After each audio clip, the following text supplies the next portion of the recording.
Your next comedian. Woo! Come on, make sure you guys ready. Give it up for next being the very funny Chelsea T.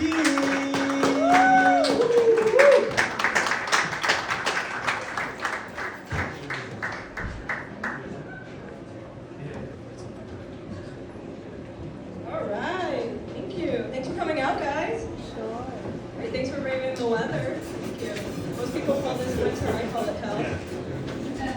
I like the vibe that an actual audience gives. I like the feeling that you guys actually want to be here. It's a cool vibe. It gives like will to live. It's like very contagious. I've only been in front of you guys for a few seconds, and I know I'm not going to regret it. Anyone part of a fantasy football league? All right. Anyone? Well, top of yours? Did you lose? Oh, what's the punishment?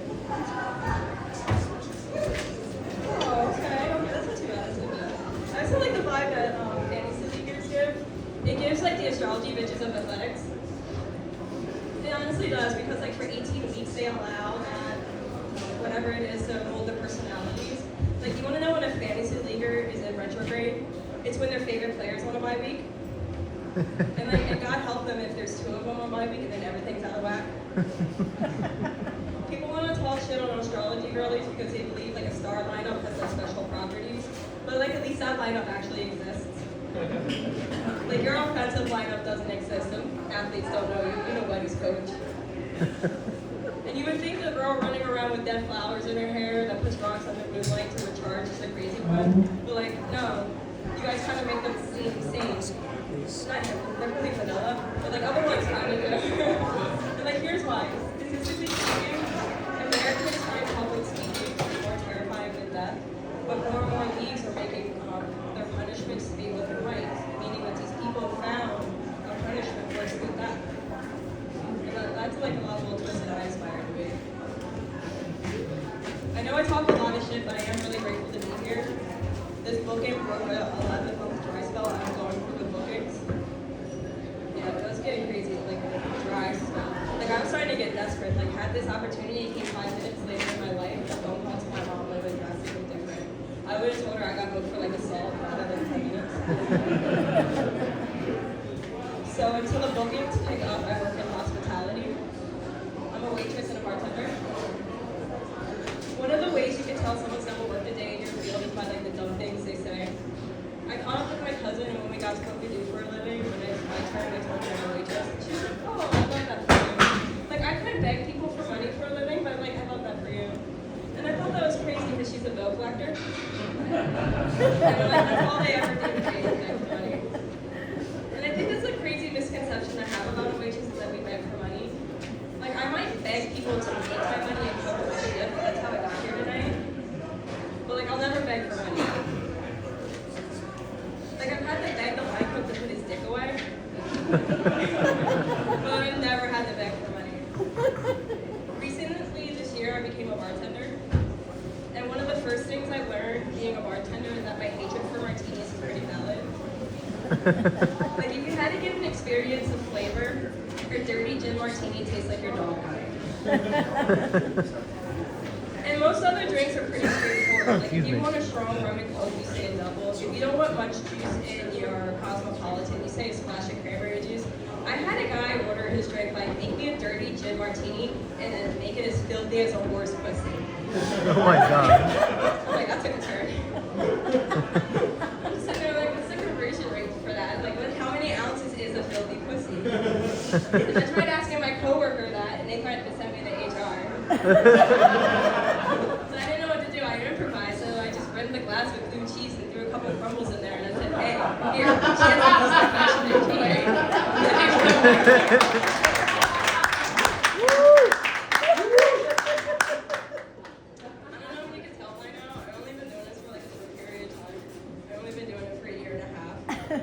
And one of the first things comedy taught me is what it feels like to be a guy, but mostly specifically towards sex. Like I didn't know there was a lot of pressure in the last 5 minutes. And I just about passed out when they asked me if I could do 10 minutes. I was like, maybe if I like drink water and do some stretches, I can make it.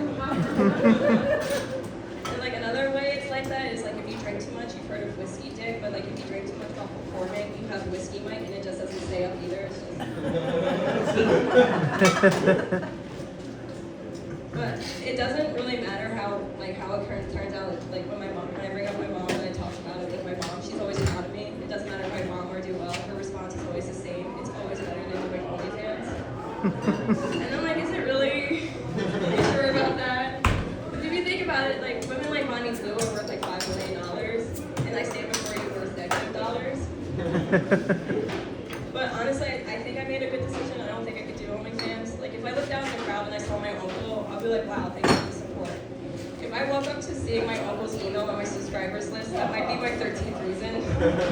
Like Thanksgiving's gonna be pretty awkward. More recently, my mom asked me like when I was going to give her a grandchild, and like God was on my side about that, and He gave me like the perfect response, which is I can't. And honestly, like it's fine. Like the most simplest way to explain it is medical. And like you know how sometimes like people you can take after your parents, like sometimes you have your mom's eyes or you look like you have your dad's personality. Your organs can do the same thing. And my uterus didn't follow after my mom, it followed after my dad in a way that it can't support a child to save its life. And like I've been fine with that. People ask like, are you sure about that? And it's like being as sure as you don't put your dick in a pickle slicer. Like I'm pretty sure about that. And being a childless millennial, I put my resources in having pets. In all honesty, that's what they are to me, is that they're my pets. I won't say that they're like my fur babies or they're like my kids. Because I think when you're talking about an innocent group of individuals that can't defend themselves, you should show them a little bit more respect than comparing them to things like children. Like when you talk about dogs, what do you call them? You call them man's best friends. You know what I call my friends twins behind her back? Semen demons. Crotch droplets. The list can go on, but I'm only up here for 10 minutes. But like even cats can give single ladies a will to live. Kids just like deplete you of that.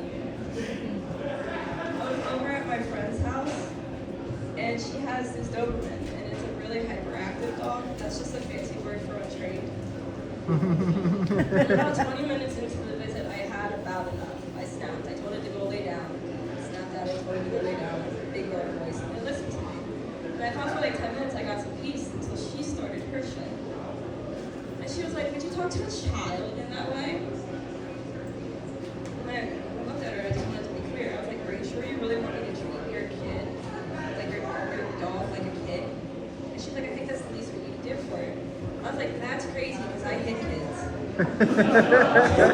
Like, do you want me to grab it by the ear and drag it in the corner and be like, think about what you did? Pets are always better than kids. Because it's so much easier to be a responsible pet than a responsible parent. Like, if you have a dog that acts up, you can put it in obedience school. If you have a kid that acts up, they go to jail. And you're not looked at as responsible. I wanted to go on vacation this past weekend. And I have 2 guinea pigs, and the best thing I can do for them is just give them an extra bottle of water, some extra lettuce, and say, Mom, you go. Try that with a 2-year-old. But you're not going on vacation, you're going to Central Booking. Alright, you guys have been amazing. You guys have a great night.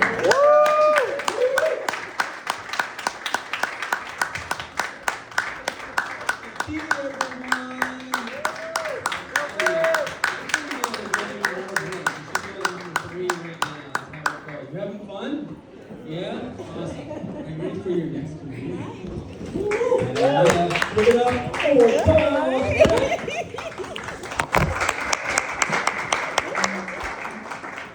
Yeah, keep it going for everybody's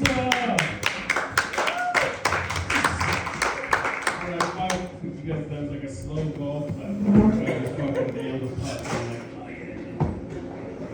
I wasn't expecting the light to be so much different from the first show versus the first show was so much brighter in the darkness, and I wasn't ready. Cool. Alright, you guys don't give a fuck at all. You're like, why are you telling me your inner dialogue, sir? That's because I'm high. Because I have anxiety. Doesn't that rule? Fucking yeah. Because it's fun, because weed doesn't cure your anxiety.